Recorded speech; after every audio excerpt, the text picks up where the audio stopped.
कि supreme court के में जो इलेक्शन कमीशन ने एफिडेविट दिया है, हलफनामा जो दिया है 700 भी ज़्यादा पन्नों का, उसमें कहीं भी विदेशी नागरिकों वोटरों का जिक्र इलेक्शन कमीशन ने नहीं किया है। नोरमा ग्रुप, जो सोचता है वो करता है। आपके अपने सपनों का आशियाना।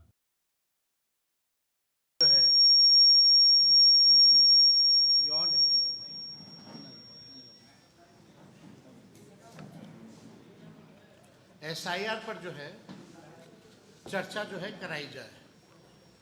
और कल भी हम लोग जो है स्पीकर महोदय से बाहर भी मिले, हम लोग सदन के अंदर मिले और अपना प्रस्ताव को पूरे विपक्ष के लोगों ने रखा। और आज हमको उन्हीं की अनुमति से आज सदन में बोलने का मौका मिला। हम लोगों ने अपनी बात को रखा एसआईआर को लेकर के, चाहे टाइमिंग का सवाल हो या डॉक्यूमेंट का सवाल हो, या जो बिहार के लोग जो पलायन करके दूसरे राज्य कमाने खाने गए हैं उनकी जहाँ तक बात हो, या जो इलेक्शन कमीशन का कल लगभग 55 लाख लोगों का उन्होंने अनुपस्थित पाया, या सुप्रीम कोर्ट में जो इलेक्शन कमीशन ने हलफनामा जो दिया उसको लेकर के हम चर्चा कर रहे थे, अपनी बात को रख रहे थे। बहुत पीड़ा हुई देख करके कि सत्ता पक्ष में जो लोग हैं, कुछ लोग बड़े बड़े पद पे बैठे हुए मंत्री हैं, डिप्टी सीएम हैं, इतनी हल्की राजनीति करना उनको शोभा नहीं देता। और अध्यक्ष जी ने कहा था कि हर दल के लोगों से वो बुलवाएंगे, यानी जाहिर सी बात है कि सत्ता पक्ष को भी मौका मिलता अपनी बात को रखने का। लेकिन कुछ लोग हल्की राजनीति करने वाले लोग सदन की गरिमा को गिराने का काम करते हैं। अगर आप पूरा देखें तो अध्यक्ष महोदय ने डिप्टी सीएम को भी फटकार लगाई, कई मंत्री को भी फटकार लगाई कि सदन का संचालन का काम उनका है या नीचे बैठे हुए डिप्टी सीएम या मंत्रियों का है। हम तो अनुमति से बोल रहे थे, लेकिन डिप्टी सीएम का कमेंट आता है जो विजय सिन्हा है, जिनको कुछ आता जाता नहीं है, बकवास करने में दिलचस्पी रहती है, हाईलाइट कैसे रहे, कैमरे के सामने बस कैसे बने रहे, खबरों में कैसे रहे, दिन भर उनका काम इसी पर है। और उनका बयान आता है कि यही बोलता रहेगा खैली, कितना बोलेगा, क्यों बोलने दिया जा रहा है। इस तरह का बयान कितना अमर्यादित है। सदन में अगर विपक्ष का नेता नहीं बोलेगा तो बोलेगा कौन? सवाल अगर विपक्ष नहीं पूछेगा तो जवाब कौन देगा, जब सवाल ही नहीं पूछे जाएंगे तो। और हम सब लोगों को लगता था कि भाई सब पॉलिटिकल पार्टी अपनी राय को रखेगी एसआईआर को लेकर के, तो बात वहां उखड़ करके आई। आप लोगों ने अगर गौर किया होगा तो कि हमने कहा कि सूत्रों पर ये दोनों उप मुख्यमंत्री जो हैं बयान देने लगते हैं। इन लोगों ने बयान दिया कि भाई बांग्लादेशी हैं, फर्जी वोटर हैं, नेपाल के हैं, म्यांमार के हैं। और जब हमने सबूत दिखाया, ये बताया कि सुप्रीम कोर्ट के में जो इलेक्शन कमीशन ने एफिडेविट दिया है, हलफनामा जो दिया है 700 भी ज़्यादा पन्नों का, उसमें कहीं भी विदेशी नागरिकों वोटरों का जिक्र इलेक्शन कमीशन ने नहीं किया है। जब किया ही नहीं तो इस तरह का बयान महत्वपूर्ण पद पे बैठा हुआ व्यक्ति इस तरह की राजनीति अगर करता है तो इसका खंडन होना चाहिए। यही बात हमने कहा कि भाई बीजेपी के भी कई हजार बीएलए हैं और उन लोगों ने भी कभी भी विदेशी नागरिक या फर्जी वोटर के बारे में आज तक चुनाव आयोग में कंप्लेन नहीं किया। तो जाहिर सी बात है, बात को बुरा लगा उनको। और अगर होगा भी तो 2005 से सरकार किसका है 25 तक? 11 साल से प्रधानमंत्री कौन है? यानी आप ही लोगों की सरकार ने डॉक्यूमेंट दिया होगा। तो उन्हीं लोगों के पास जब कोई जवाब नहीं है तो कुछ ना कुछ करके सदन में हंगामा करा करके आज का जो एसआईआर पर जो हम लोग चर्चा कर रहे थे इसको बाधित किया गया। इसके बाद हम सब लोग जो हैं अध्यक्ष महोदय से हम लोग मिले और हम लोगों ने आग्रह किया, क्योंकि भाई जब हम बोल रहे थे तो बीच में मुख्यमंत्री जी उठ गए थे और शायद उनको पता ही नहीं कि सदन में चर्चा किस बारे में हो रही थी। हमको जिस स्थिति में मुख्यमंत्री जी हैं, हमको पूरी सहानुभूति है कि उनकी क्या स्थिति हो गई है। पूरे सदन में सभी लोग जो है, सब लोगों को पता है था कि चर्चा किस पे हो रही है, लेकिन माननीय मुख्यमंत्री जी को पता नहीं, अपना जो बोलते हैं वही अपना बोलते रहे। फिर हम भी हस्तक्षेप नहीं किए, हमको ठीक नहीं लगा इस पे बोलने का। लेकिन आप सब लोग अंदाज़ा लगा सकते हैं कि मुख्यमंत्री जी की अब स्थिति बिहार चलाने लायक, सरकार चलाने लायक अब नहीं रहेगी।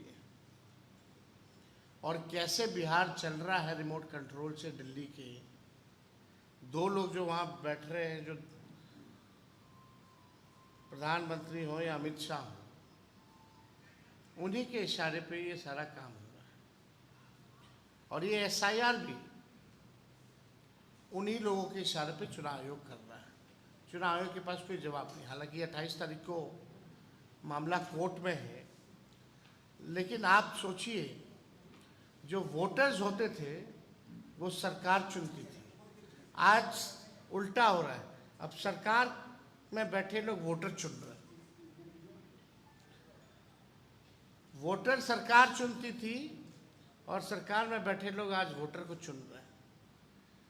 तो बिहार लोकतंत्र की जननी है और यहीं से प्रयास किया जा रहा है लोकतंत्र को जो है खत्म करने का। आप देखिएगा, ये कल इलेक्शन कमीशन द्वारा ये प्रेस नोट जारी हुई है। इसमें पाया गया कि लगभग 50 लाख से भी अधिक, यानी 6.62% पाए नहीं गए अपने एड्रेस पे। और भी ऐसी संख्या है, ये कल तक का है। यानी आप समझिए कि ये लोग लगभग 50 से 80 लाख या हो सकता है उससे भी बेसी ज़्यादा जो सूची में से नाम यानी काटेंगे। और हमने 1% का जिक्र किया था। अगर 1% अगर कटता है, यानी हर बूथ से 10 वोट भी, तो एक विधानसभा में 3200 वोट कटेगा। अगर एक विधानसभा में 320 बूथ है तो आप सोच लीजिए, वो 1% निकल के आता है 7,90,000, 7,90,00,000 वोटर जो है पिछले सूची में पाए गए। उसका 1% 7,90,000 जो लोग हैं। तो आप समझ सकते हैं कितने बड़े पैमाने पर लोगों का वोटर लिस्ट से नाम हट रहा है। अगर वोटर लिस्ट से नाम हटा तो स्वाभाविक है कि इस देश के नागरिक नहीं है।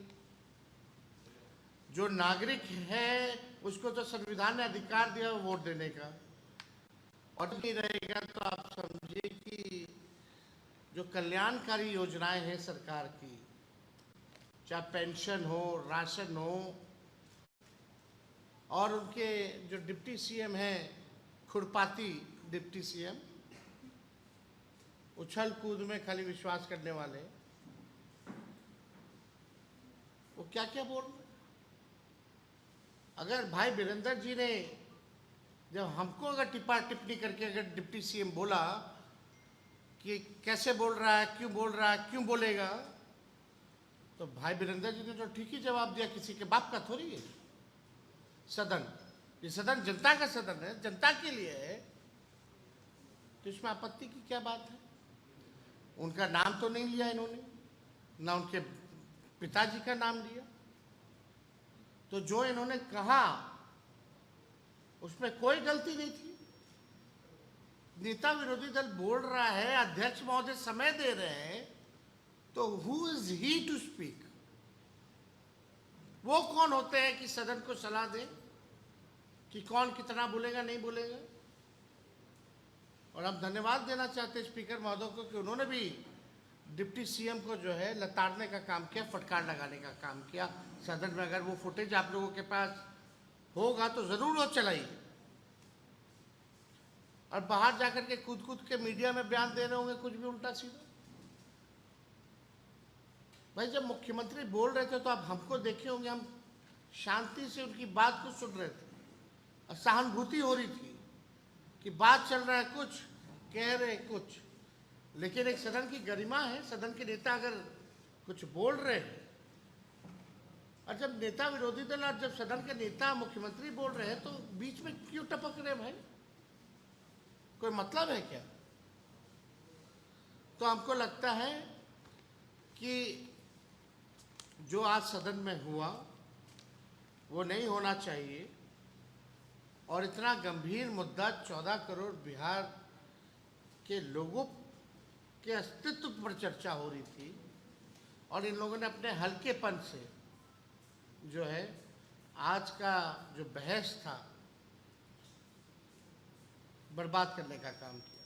लेकिन हम लोगों ने आग्रह किया है अध्यक्ष महोदय से कि अभी भी कोई दल, मेरे को भी बोलने का पूरा मौका नहीं मिला, बीच में ही जो है मुख्यमंत्री बोलने लगे, फिर ये तमाशा हो गया। तो हम लोगों ने आग्रह की है कि भाई हम सब लोगों को, हर दल के लोगों को कम से कम अपना पक्ष राय इस लोकतंत्र के मंदिर में देने का अधिकार बनता है। बाकी सब तो बिल तो पास हो ही रहा है, तो बेहतर होगा कि सदन की कार्रवाई भी ढंग से चले। लेकिन इससे महत्वपूर्ण क्या हो सकता है हम लोगों के लिए, जनप्रतिनिधियों के लिए, कि आपके वोटर जिससे जो आपको चुनता है अब वो चुनने लायक नहीं रहेगा तो क्या मतलब है हम लोगों का।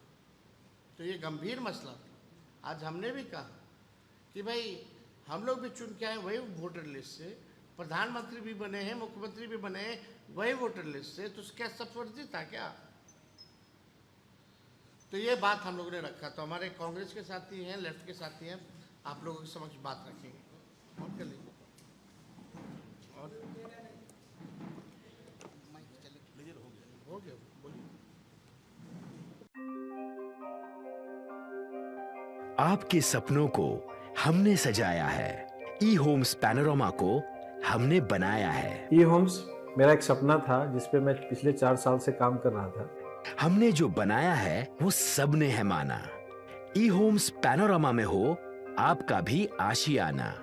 और फाइनली हमने 2021 में इस प्रोजेक्ट को लॉन्च किया। बहुत लोग अप्रिशिएट कर रहे हैं कि पूर्णिया जैसे शहर में, बिहार के, एक तो बिहार की बात करें उसमें भी पूर्णिया जैसे छोटे जगह में इस तरह का लाइफस्टाइल देना, ये सुन के हम लोगों को बहुत अच्छा लगता है। ई होम्स में हमने कुछ और भी किया है, जैसे हम जिस जगह में रह रहे हैं हमारे फैमिली सिक्योर हो, उनको सिक्योरिटी का ध्यान में रखा है। आपकी सुविधा और सुरक्षा आपके लिए खास है, ये आपका विश्वास है। इसमें आर्टिफिशियल इंटेलिजेंस का 7 लेयर सिक्योरिटी का हमने इस्तेमाल किया है। लस ग्रीन कैंपस को बनाया है। यदि हमारा बाउंड्री वाल है तो वो वर्टिकल गार्डन है। ये जितनी भी फैसिलिटी होता है एक इंटरनेशनल टाउनशिप में ई होम्स है, ये हम लोग विश्वास नहीं कर पा रहे हैं। जो भी हमारे मित्र दोस्त या जो भी हमारे बाहर के बाहर आते हैं तो हम लोगों को बहुत अच्छा सुनने को मिलता है और बहुत अच्छा क्रेडिट मिल रहा है। वो सारा हमने सिर्फ एक बिल्डिंग नहीं बनाया, हमने एक बहुत अच्छा लाइफस्टाइल दिया ई होम्स में, और मेरा एक सपना था जिसको मैं आज फुलफिल होते हुए देख पा रहा हूँ। ये आपका आवास है। ई होम्स पैनोरमा में अब आपका निवास है। E homes Panorama, luxurious lifestyle redefined. Panorama group, जो सोचता है वो करता है। अगर ये वीडियो पसंद आई और वह बिहार के राजनीति और बिहारियत से सरोकार रखेनी तो सब्सक्राइब बटन दबा के चैनल के सब्सक्राइब कर ली। ओजे एगो घंटी बा, ओकरा बटन दबा देला से कुल सटीक और मारक खबर रुआ मुफ्त में मिल जाई। अगर रुआ पत्रकारिता के हमनी के नया प्रयोग में सहयोग कर चाहतानी तो ज्वाइन बटन दबा दी। पेटीएम नंबर नोट कर ली 9386816700।